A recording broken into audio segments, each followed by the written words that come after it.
For today's video nga is pupunta nga pala kami sa bayan at saka nga pala sa Robinson Galleria. At eto nga, sumakay na nga lang pala kami sa tricycle.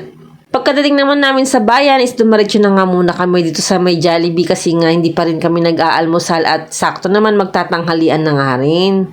Ito naman Kuya Calvin ko is amaze na nga talaga dito sa mga bus na nakapark dito sa may tapat ng Jollibee. At syempre, dumating na nga rin pala yung order namin at kumain na nga rin kami kasi medyo nakakagutom na nga rin. Pagkakain naman namin is for the commute na nga kami papunta nga dito sa may Robinson's Galleria. At syempre, sumakay na nga lang din pala kami ng jeep. Mabilis nga lang din ang biyahe at nakarating nga agad kami sa may Robinson.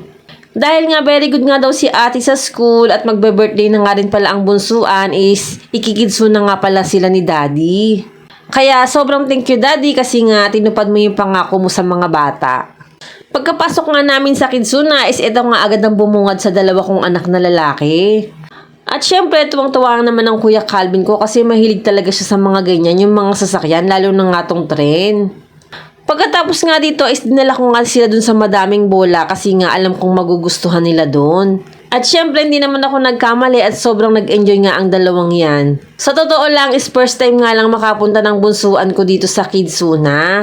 Ang Kuya Calvin ko naman is baby pa siya mong dinala ko dito kaya sobrang nag-enjoy nga silang dalawa. Nakakatuwa nga silang panoorin kasi nga sobrang galak na galak nga sila sa mga nakikita nila. Ang ate Yumi ko naman ay ilang beses na nga rin talagang nakakapunta ng Kidsuna pero syempre gustong gusto pa rin niyang maglalaro dito. Kahit nga 7 years old na siya, is tuwang-tuwa pa rin siyang magpupunta dito sa Kidsuna.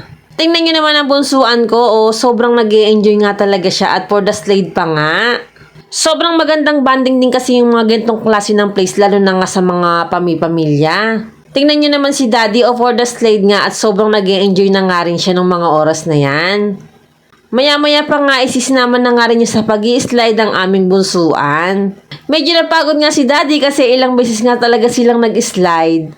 At syempre ako, tamang video-video nga lang. Tapos nga sinabi ko nga kay daddy na dalhin nga sila dito sa may fire truck kasi nga favorite nga rin to ng Kuya Calvin ko. Basta tuwang-tuwa ako sa mga anak ko nung mga oras na yan kasi nga nakikita ko na sobrang nag-e-enjoy sila. Salamat talaga daddy kasi nga napasaya mo nga ang mga anak mo kahit sa mga gantong bagay lang. Alam na alam ko na sobrang nag-enjoy talaga ang mga batang yan kaya sobrang tuwang-tuwa nga rin ang puso ko. Sana nga is lagi nga tayong may banding na ganito. Kaya kayong mga magulang dyan kung mayroon naman kayong mga oras para pasayahin ng mga anak nyo is pasayahin nyo na. Lalo na nga kung may budget rin naman kayo. Kasi nga minsan nga lang maging bata ang mga yan kaya sana is habang bata sila is nag-e-enjoy sila kahit papaano. At eto nga for the bike naman ng aking mga anak. Samantalang ang Kuya Calvin ko is nag-e-enjoy nga dun sa may isang laruan, hindi ko lang alam ang tawag dun. After niya maglaro sa parang umiikot-ikot is nag-bike na nga rin pala ang Kuya Calvin ko. At yan nga nakikita ko na nga na sobrang nagbabanding nga ang mag-aama na yan. At syempre, kitang-kita ko rin naman talaga na sobrang saya nga ng dalawang yan. Maya-maya pa nga is lumipat na naman ang bunsuan ko dito sa mga makukulay na kahoy na to. Syempre, ang Kuya Calvin ko is bumalik na naman dito sa paglalaro ng mga tren-tren. Gustong-gusto niya talaga dyan at dyan na nga siya nakapag-focus masyado. Ito namang ate Yumi ko is kung ano-ano nga ang pinaggagawa, hindi ko maintindihan yan. Tingnan niyo naman si Kuya Calvin at sobrang nag-e-enjoy na nga sa paglalaro niya. Buti na nga lamang is sobrang bait ni Kuya nung mga oras na yan, hindi siya nakikipag-away sa ibang bata. Samantalang ang bunsuan ko naman is hindi nga mapakali dito sa bike na to, gustong-gusto niyang ilabas. Nung hindi niya nga mailabas is tumakbo na nga siya papalapit sa akin at gusto niya nga na ipalabas nga sa akin yung bike na yan. At syempre, ang ate Yumi ko naman is kung ano-ano na naman talaga ang ginagawa, kakaiba talaga yung batang yan.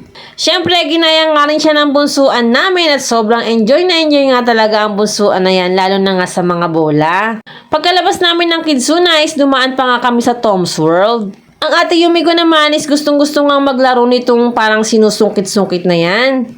At syempre, hindi nga siya nakasungkit kaya sobrang lungkot nga ng ate Yumi.